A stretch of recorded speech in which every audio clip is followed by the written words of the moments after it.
Hello दोस्तों, आप लोगों का स्वागत है आपके अपने यूट्यूब चैनल पवन एजुकेशनल 2.0 में।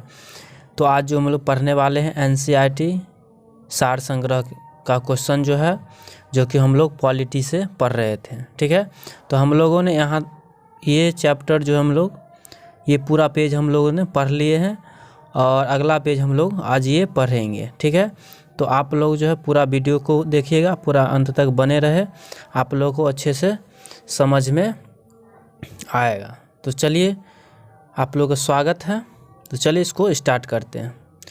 तो यहाँ पे क्वेश्चन दिया है, भारत की संविधान सभा की पहली बैठक कब हुई थी? तो पहली बैठक जो हुई थी 9 दिसंबर 1946 को हुई थी। ठीक है, तो संविधान सभा की पहली बैठक कब हुई थी? 9 दिसंबर 1946 को। दूसरा है, भारतीय संविधान का प्रथम प्रारूप यानी कि ड्राफ्ट सर बी.एन. राव द्वारा तैयार किया गया था। ठीक है, तो संविधान सभा का प्रारूप समिति वह बी.एन. राव द्वारा तैयार किया गया था। ठीक है, उसके बाद है, संविधान सभा का अस्थाई अध्यक्ष किसे चुना गया था? तो डॉक्टर राजेंद्र प्रसाद को अस्थाई अध्यक्ष चुना गया था। संविधान सभा का अस्थाई अध्यक्ष किसे चुना गया? तो डॉक्टर राजेंद्र प्रसाद को चुना गया। चलिए अगला देखते हैं। और अस्थाई पूछेगा तो किसको चुना गया था? तो सच्चिदानंद सिंह को चुना गया था। तो चलिए अगला है, संविधान सभा में पंडित नेहरू द्वारा उद्देश्य प्रस्ताव कब प्रस्तुत किया गया था? तो 13 दिसंबर 1946 को पंडित नेहरू द्वारा उद्देश्य प्रस्ताव प्रस्तुत किया गया था।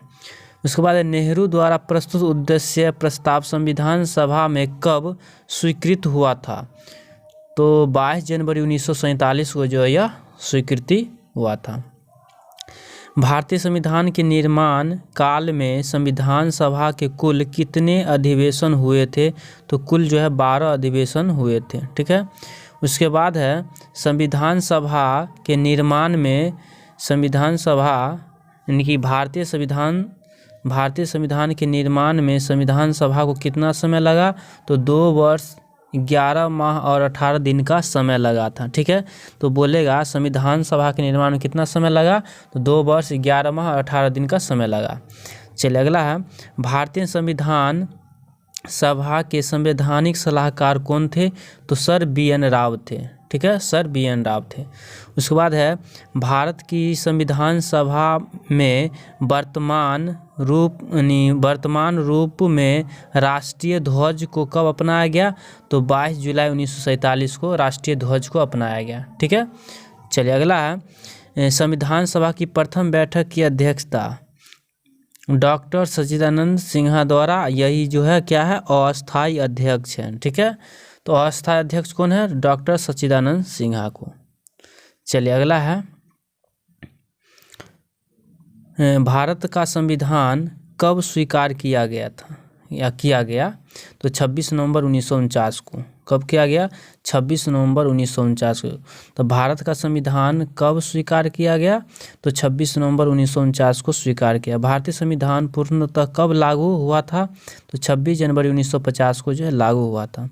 तो बोलेगा भारतीय संविधान पूर्णतः कब लागू हुआ? तो 26 जनवरी 1950 को। और स्वीकृति कब दिया? तो 26 नवंबर 1949 को।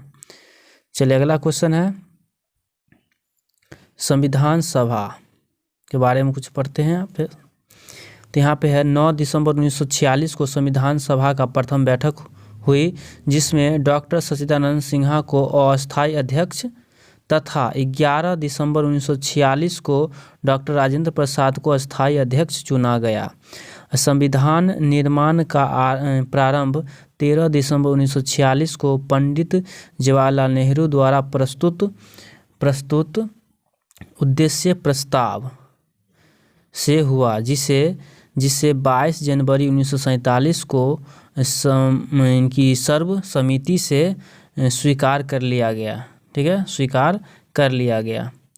उसके बाद 26 नवंबर 1949 को भारतीय संविधान अंगीकृत किया गया, जबकि 26 जनवरी 1950 को इसे पूर्णतः लागू किया गया।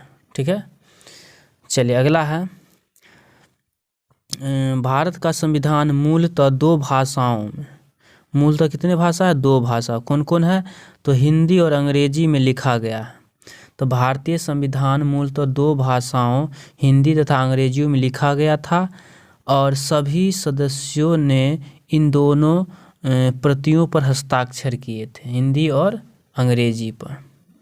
चलिए अगला है, यहाँ से अब देखते हैं। यहाँ से हो गया 26 नवंबर 1949 को भारतीय संविधान जिसके द्वारा अधिनियमित किया गया था। क्या है? संविधान सभा द्वारा। उसके बाद जन गण मन को भारत के राष्ट्रगान के रूप में कब अपनाया गया? तो 24 जनवरी 1950 को जो है वह जन गण मन को अपनाया गया राष्ट्रगान के रूप में। ठीक है, चलिए अगला क्वेश्चन हो जाएगा। अगला क्वेश्चन हो गया, एक मिनट, अगला क्वेश्चन जो हो गया यहाँ पे ये हो गया, यानी कि भारत सरकार द्वारा अशोक चक्र को राष्ट्रीय चिन्ह के रूप में अंगीकृत किया गया था 26 जनवरी 1950 को। कब किया गया था? 26 जनवरी 1950 को यह किया गया था। उसके बाद संविधान सभा की सलाहकार समिति देश के अध्यक्ष सरदार वल्लभ भाई पटेल थे। ठीक है, सरदार वल्लभ भाई पटेल थे। उसके बाद संविधान सभा की झंडा समिति के अध्यक्ष कौन थे? डॉक्टर राजेंद्र प्रसाद थे। तो पूछेगा झंडा समिति का अध्यक्ष कौन थे? डॉक्टर राजेंद्र प्रसाद। चलिए अगला क्वेश्चन है, यहाँ पे हम लोग देखेंगे प्रमुख समितियाँ एवं उनके अध्यक्ष। तो संघ शक्ति जो हो गया, संघ शक्ति का अध्यक्ष कौन था? पंडित जवाहरलाल नेहरू था। उसके बाद हो गया संघीय संविधान समिति का, इसका हो जाएगा पंडित जवाहरलाल नेहरू। उसके बाद प्रांतीय संविधान समिति का सरदार वल्लभ भाई पटेल। उसके बाद प्रारूप समिति का अध्यक्ष कौन था? भीमराव अंबेडकर था, डॉक्टर भीमराव अंबेडकर। उसके बाद है मौलिक अधिकारों एवं अल्पसंख्यकों संबंधी परामर्श समिति का अध्यक्ष कौन था? तो सरदार वल्लभ भाई पटेल था। उसके बाद है अगला क्वेश्चन हो गया प्रक्रिया नियम समिति, इसका हो जाएगा अध्यक्ष डॉक्टर राजेंद्र प्रसाद। उसके बाद राज्यों के लिए समिति, इसका हो जाएगा पंडित जवाहरलाल नेहरू। उसके बाद संचालन समिति का अध्यक्ष कौन था? डॉक्टर राजेंद्र प्रसाद। चलिए अगला क्वेश्चन हो जाएगा, अगला क्वेश्चन है संविधान सभा के कार्यों से संबंधित समिति के अध्यक्ष कौन थे? तो जीवी मावलंकर थे। कौन थे? जीवी मावलंकर। उसके बाद डॉक्टर BR अम्बेडकर की अध्यक्षता में संविधान सभा की प्रारूप समिति में 6 अन्य सदस्य N Gopalaswami Ayyangar, doctor KM Munshi, उसका BM मित्रा। उसके बाद हो जाएगा इसके स्थान पर N माधव राव। उसके बाद हो जाएगा यहाँ से कि अलादी कृष्णा स्वामी। उसके बाद अय्यर। उसके बाद हो गया सैयद मोहम्मद। उसके बाद सादुल्ला तथा DP खेतान। बाद में इनके स्थान पर PT कृष्णामाचारी थे। उसके बाद अगला क्वेश्चन जो है, यहाँ से सभी क्वेश्चन इंपॉर्टेंट क्वेश्चन है।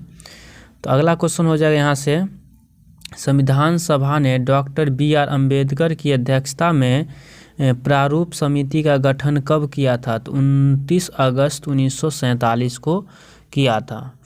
उसके बाद है डॉक्टर BR अम्बेडकर का संविधान सभा में निर्वाचन किस प्रेसिडेंसी से हुआ था? तो बम्बई प्रेसिडेंसी 1947 से 1950। अब पहले जो है यह बंगाल प्रेसिडेंसी से 1946 से 1947 था। ये हमारा अगला पेज का क्वेश्चन था जो कि हम लोगों ने कर लिए। थोड़े हम इसलिए कर रहे हैं ताकि ज़्यादा लंबा वीडियो ना हो और आप लोग को कोई दिक्कत ना हो। ठीक है, तो आप आशा करता हूँ कि आप लोगों को समझने में कोई दिक्कत नहीं हो। अगर आप लोगों को वीडियो अच्छा लगता है तो एक लाइक, और चैनल पर नए हैं तो चैनल को सब्सक्राइब जरूर करें। आप लोगों को जो है इसी तरह का छोटे छोटे वीडियो मिलते रहेगा। चलिए मिलते हैं नेक्स्ट वीडियो में।